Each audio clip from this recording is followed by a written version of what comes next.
അപ്പൊ അള്ളാഹ്ക്ക് ഇടത്ത് കൈയില്ല, വലത്ത് മാത്രം 2 കൈ.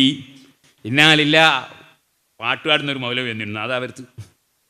അയാൾ വന്നിട്ട് പറഞ്ഞെന്നറിയോ, അല്ല എങ്ങനെയാ കൂത്തിരിഞ്ഞെന്ന് അറിയില്ല, മേലോട്ടോക്കി അവൻ പറഞ്ഞിങ്ങനെ മേപ്പോട്ടോക്കിട്ടോ താഴോട്ടോക്കിട്ടോ കാല് താത്തിയിട്ടോ പൊക്കിയിട്ടോ എന്നറിയില്ല, പഠിച്ച ഒരു കസേരമ കുത്തിരിയാണ്. ഞങ്ങൾ വിശ്വസിക്കുന്നു. എന്താ വിശ്വസിക്കുന്നത്? അള്ളാഹു അർശിന്മേലാണ്. എങ്ങനെ? കൈഫശാ, അവനുദ്ദേശിക്കുന്നത് പോലെ, അവനുദ്ദേശിക്കുന്ന പ്രകാരത്തിൽ. അതിനെ സംബന്ധിച്ചിടത്തോളം നമുക്കൊരു ഹദ് നിർണ്ണയിക്കാൻ പറ്റൂല. എങ്ങനെ അപ്പുറം അപ്പുറമൊക്കെ അതിന്റെ അതിർത്തി എത്ര പ്ലേസ് വേണം അതൊന്നും നമ്മൾ പറയാൻ പാടില്ല. ഇരിക്കുന്ന രൂപ എങ്ങനെ മേപ്പോട്ട് നോക്കിയിട്ടോ താഴത്തേക്ക് നോക്കിയിട്ടോ കാല് നോക്കിയിട്ടോ ആ നിലക്കുള്ള ഒരു വർത്തമാനവും പറയാൻ പാടില്ല. പിന്നെ ചങ്ങാതി പറഞ്ഞെന്തറിയോ, അബൂജഹലിന്റെ ബഹുമാനായിരുന്നു. അതായത് വന്നിട്ട് പറഞ്ഞ് അബൂജഹലിനെ പോലത്തെ മുശ്രിക്കീങ്ങൾ അവർ നിസ്കരിക്കാറുണ്ട്, നോമ്പെടുക്കാറുണ്ട്, അവർ ഹജ്ജ് ചെയ്യാറുണ്ട്. അബൂജഹലിന്റെ ബഹുമാനാ പിന്നെ പറഞ്ഞ്.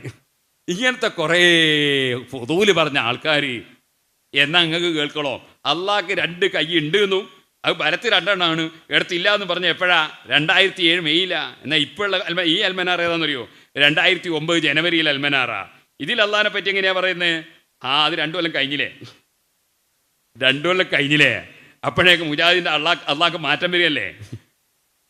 ഞാൻ വായിച്ച് കേൾപ്പിക്കാം. അന്ത്യദിനത്തിൽ അല്ലാഹു ആകാശങ്ങളെ ചുരുട്ടിയെടുക്കും, പിന്നീട് തൻ്റെ വലത് കൈ കൊണ്ട് പിടിച്ച ശേഷം പറയും, ഞാനാണ് രാജാവ്, എവിടെ അഹങ്കാരികളും ധിക്കാരികളും. ശേഷം ഭൂമിയെ തൻ്റെ ഇടത് കൈ കൊണ്ട് ചുരുട്ടി പിടിക്കും. 2007 അല്ലാഹ് കിടത്തേ കൈയില്ല, 2009 ജനുവരിയിൽ അല്ലാഹ് കിടത്തേ കൈയുണ്ട്.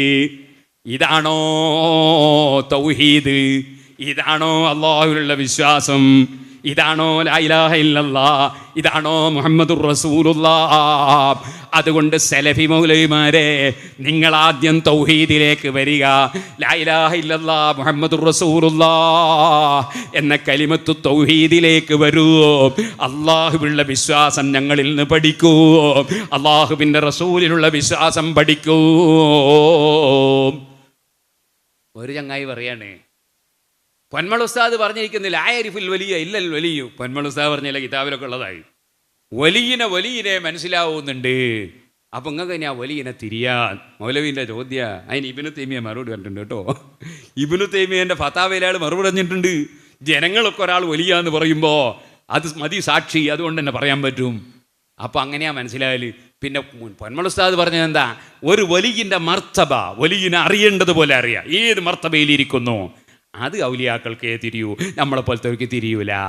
അതാണ് ലാ യഅരിഫുൽ വലിയ ഇല്ലൽ വലിയ. അറിയേണ്ടതുപോലെ അറിയാൻ, അവരെ മർത്തബ മനസ്സിലാക്കാൻ അത് എല്ലാവർക്കും കഴിയൂല. നേരെ മറിച്ച് CM വലിയുല്ലാഹി എന്ന് പറയുന്ന ആളല്ലേ പൊന്മൾ ഉസ്താദ്? വടകര മുഹമ്മദ് ആയിത്തങ്ങളെ പറ്റി വലിയുല്ലാഹി എന്ന് പറയുന്ന ആളല്ലേ പൊന്മൾ ഉസ്താദ്?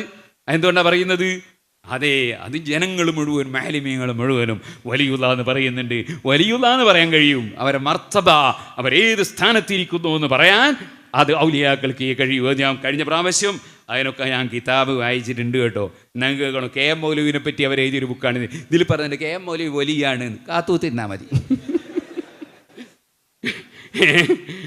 ബഹുമാനപ്പെട്ട ഇമാം തഫ്താസാനി തങ്ങൾ പറയുന്നുണ്ട്, മുഅ്തസിലത്ത് വലിയ കറാമത്തില്ല എന്ന് പറയാൻ കാരണം കൂട്ടത്തിൽ ഒരൊറ്റൊന്നിനും കറാമത്തില്ലാത്തതുകൊണ്ടാണ് എന്ന് ഇമാം തഫ്താസാനി റളിയല്ലാഹു അൻഹു ശറഹുൽ മഖാസിദിൽ പറഞ്ഞിട്ടുണ്ട്. അപ്പോൾ ഓരോരോ പൂതി ഓരോരുത്തർക്ക്, ഇവർക്ക് അള്ളാഹുവിലും വിശ്വാസമില്ല, അള്ളാഹിൻ്റെ റസൂലിലും വിശ്വാസമില്ല, ഖുർആനിലും വിശ്വാസമില്ല. ഇനി ഉണ്ടെങ്കിൽ ഇതാ നല്ല ആൺകുട്ടീനെ പോലെ പറയുന്നത് കേട്ടോ. ഇത് മുജാഹിദിൻ്റെ ഒരു ബുക്കാണ്. സുബ്ഹാനല്ലാഹ്, മുസ്ലിം ചിന്താ പ്രസ്ഥാനങ്ങൾ. ആരാ? പ്രൊഫസർ മങ്കട അബ്ദുൽ അസീസ് മൗലവി എന്ന് പറയുന്ന ആൾ എഴുതിയതാ. ഇതിൽ ഇയാൾ പറയുന്നത് എന്താണെന്നറിയോ?